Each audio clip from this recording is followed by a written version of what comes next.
Look out! Amazon may be about to suspend your account. Amazon is suspending and banning thousands of seller accounts every day. Sometimes that number includes small businesses like us who are trying our best to follow the rules and do everything right. What can we do when we get caught in a Section 3 seller suspension? Let's discuss. Are you currently facing a Section 3 suspension? Have you already dealt with one in the past? Let me know in the comments what your experience was and what lessons you learned that we can all benefit from. Not too long ago, I received that dreaded email that my seller account was under review for a violation of Section 3 of the seller agreement.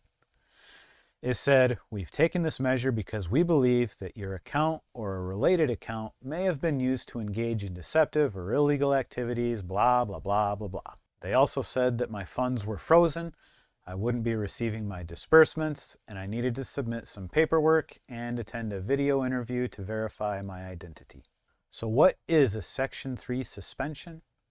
Basically, Amazon saw something happen that made them suspect that the seller is involved in something deceptive, such as selling counterfeit goods or something like that. What are the things that they may see that we can be aware of ahead of time to prevent this from happening? Policy violations is number one. Things such as selling counterfeit or inauthentic products, listing prohibited or restricted items, and manipulating reviews. Second is poor account metrics.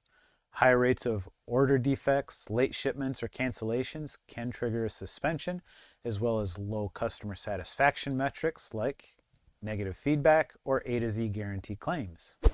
Third is intellectual property complaints. Receiving multiple IP complaints from rights holders, failing to address or resolve these complaints promptly, and just not following through. Fourth is having multiple seller accounts without proper permission from Amazon. Fifth, fraudulent or suspicious activities. Things like submitting false documents, invoices, things like that to Amazon. Engaging in fraudulent practices like drop shipping against their policies or misrepresenting your business. Sixth is account verification issues. Failing to provide accurate or complete information during account verification, not responding to Amazon's requests for documents or information, things like that. And finally, trying to sell in restricted categories or listings without proper approval.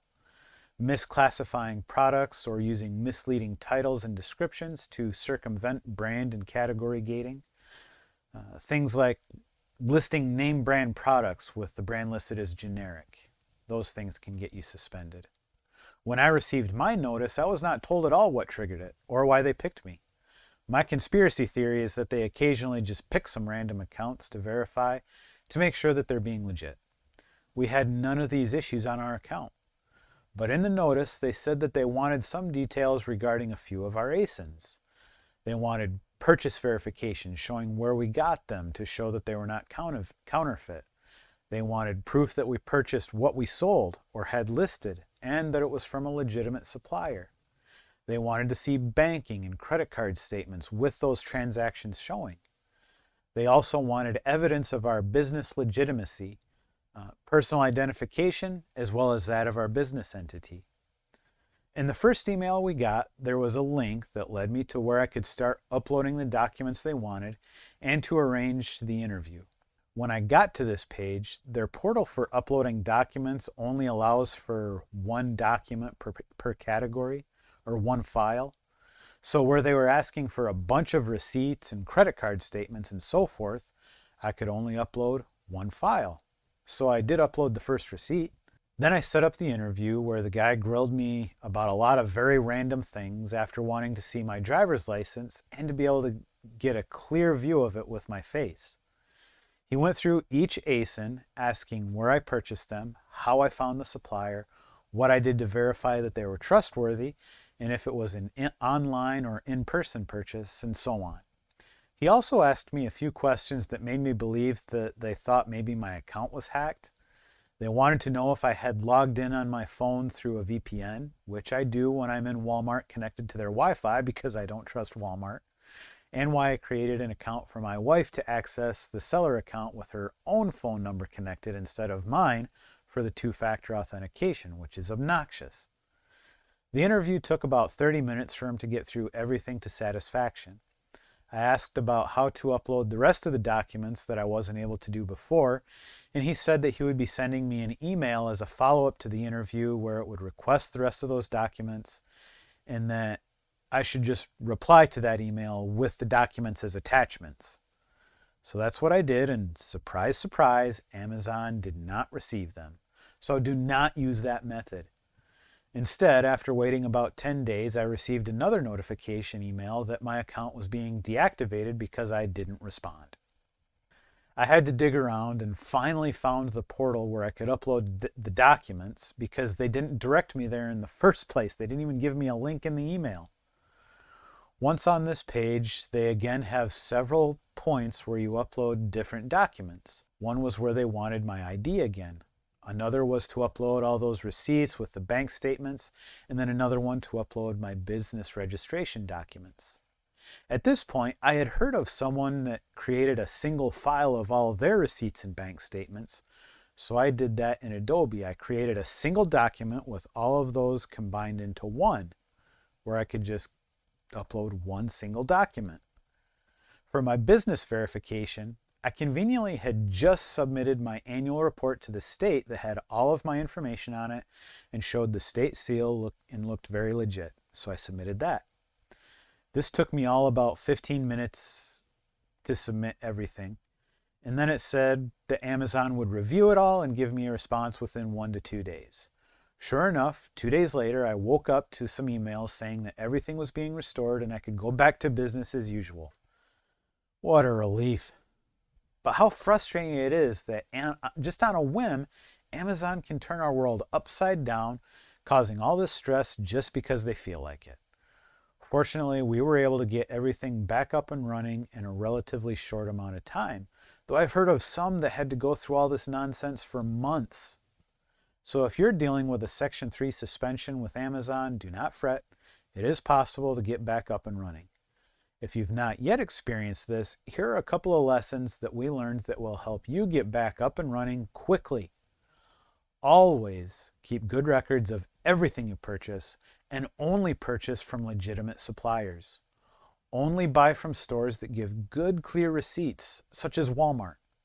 If you do buy from stores like Marshalls or TJ Maxx, which one of my ASINs that went under review did come from there, take pictures of the product with the store tag on it, along with the UPC in view and the receipt showing the connection of everything that you get there. Keep records of every FBA shipment you send, showing what is sent as well as the tracking information, showing delivery from the UPS tracking page or whichever shipping provider you use. For every shipment you send, go to that tracking page, take a screenshot showing that it was indeed delivered to Amazon's warehouse.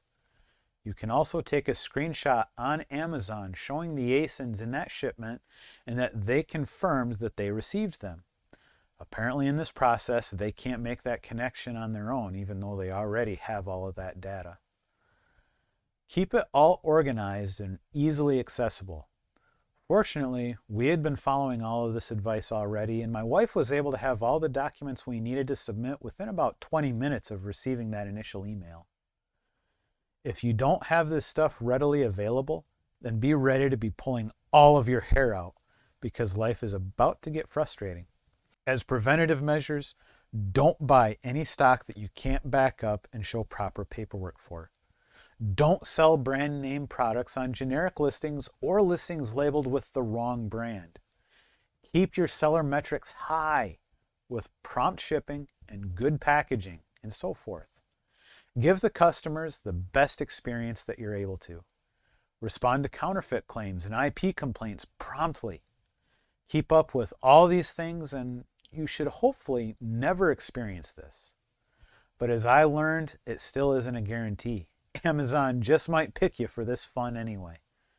So have all your ducks in a row from the beginning so you can get everything submitted quickly and efficiently and get back in business as soon as possible. If you are unsure, you could check with a legal service that can help you out, but I didn't reach that point. I was fortunately able to handle everything myself. So, are you currently facing a Section 3 suspension? Have you already dealt with one in the past? Let me know in the comments what your experience was and what lessons you learned that we can all benefit from. If you find this content helpful, make sure to subscribe for more in the future and maybe check out this other one too. I'll see you next time.